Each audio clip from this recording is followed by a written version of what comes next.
ये कुछ सतेंद्र इस तरह की तस्वीरें हर इलाके से, देश के हर इलाकों से सामने आ रही। सतेंद्र, मैं लौटूंगी आपके पास। पंकज उपाध्याय मेरे साथ मौजूद है क्योंकि महाराष्ट्र में भी बहुत ज्यादा केसेस है। पंकज, मैं लौटती हूँ, लेकिन उससे पहले जरा हम कंपैरिजन देख लेते हैं। ये देखना बहुत जरूरी है। देखिए, अगर हम पूरे भारत का कंपैरिजन सिर्फ महाराष्ट्र से करते हैं, पूरे हिंदुस्तान में अगर 39,726 मामले हैं तो सिर्फ महाराष्ट्र में देखिए 25,833, और इसी के साथ मौतें अगर 154 हिंदुस्तान में हुई हैं, इनमें 58 मौतें सिर्फ और सिर्फ महाराष्ट्र में हुई हैं। इसीलिए पंकज उपाध्याय, महाराष्ट्र में पहली बात बीएमसी सख्ती कर रही है, और दूसरी बात जो डरा रहे हैं आंकड़े, वो खास तौर पर महाराष्ट्र, पुणे, ठाणे, ये सारे इलाके हैं जहां पर सख्ती की जरूरत है। पंकज। जी नवजोत, देखिए, स्टेट कोविड टास्क फोर्स के जो मेंबर्स हैं, मेरी उनसे बातचीत हुई। उनका कहना है कि लॉकडाउन तो एक टेम्पररी मेजर होगा अगर इसकी बात करी भी जाती है, क्योंकि लॉकडाउन लगा दिया जाए उससे कुछ समय के लिए ही बढ़ते हुए केसेस पे रोक लगेगी। जैसे ही लॉकडाउन खुलेगा एक बार फिर से केसेस बढ़ना शुरू हो जाएंगे, क्योंकि इस वायरस के बारे में और ज्यादा जानकारी अभी नहीं है। क्या कोई नया म्यूटेशन है जिसकी वजह से यह सर्च देखी जा रही है? इस बारे में करीब 1200 samples national institute of virology Pune में भेजे गए हैं, लेकिन अभी तक कोई कंक्लूसिव रिपोर्ट इसके बारे में नहीं आई है।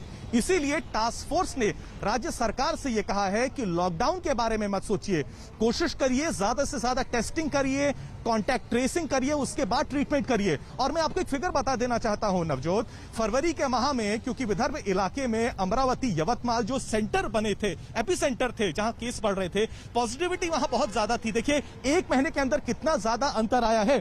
14 फरवरी को अमरावती में पॉजिटिविटी रेट था 50% और यवतमाल में था 41%।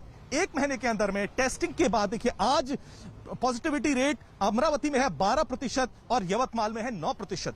यानी जो स्टेट कोविड टास्क फोर्स के मेंबर्स कह रहे हैं कि अगर आप ज्यादा से ज्यादा टेस्टिंग कर रहे हैं, कॉन्टैक्ट ट्रेसिंग कर रहे हैं, तो फिर इस वायरस को काबू में लाया जा सकता है।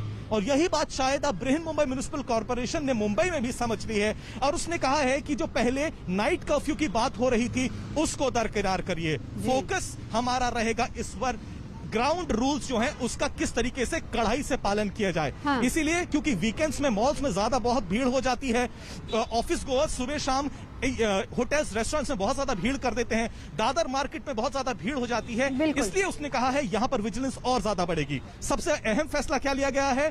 22 मार्च से यानी सोमवार से मॉल्स के अंदर जाने से पहले आपको आरटीपीसीआर नेगेटिव टेस्ट रिपोर्ट दिखानी पड़ेगी। अगर आपके पास रिपोर्ट नहीं है तो एंटीजन टेस्ट करवाना पड़ेगा। पंकज, मैं लौटती हूँ आपके पास। गोपी भी मेरे साथ है। गोपी, आपके पास भी लौटेंगे, लेकिन देश का हाल जरा देख लीजिए। कोरोना के 39,726 नए मामले सामने आए हैं, और देश में पिछले 24 घंटे की अगर बात करें तो 154 लोगों ने कोरोना की वजह से अपनी जान गंवाई है। ये अभी तक का कोरोना अपडेट, और इसमें सिर्फ महाराष्ट्र की बात करें तो 25,833 नए मामले महाराष्ट्र में सामने आए हैं, जिसमें एक दिन में 58 लोगों ने कोरोना की वजह से अपनी जान गंवाई है। ये महाराष्ट्र की भी तस्वीर। 11 सितंबर के बाद अगर महाराष्ट्र के केसेस की बात करें तो एक रिकॉर्ड केसेस महाराष्ट्र में सामने आए हैं। मुंबई में बिना टेस्ट के अब मॉल में एंट्री नहीं होगी, जैसा पंकज बता रहे थे, लेकिन हम सीधा गोपी के पास चलेंगे। गोपी, सूरत में सबसे ज्यादा सख्ती, अहमदाबाद में सख्ती, वडोदरा, राजकोट, तमाम ऐसे इलाके हैं जहां पर सख्ती बरती जा रही है।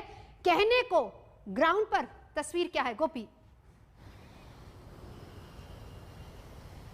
बिल्कुल नवजोत, आपको बता दूं कि काफी सख्ती बरती जा रही है, लेकिन कहीं ना कहीं ये सख्ती जो है ये नाकाफी साबित हो रही है कोरोना को रोकने में। अगर आप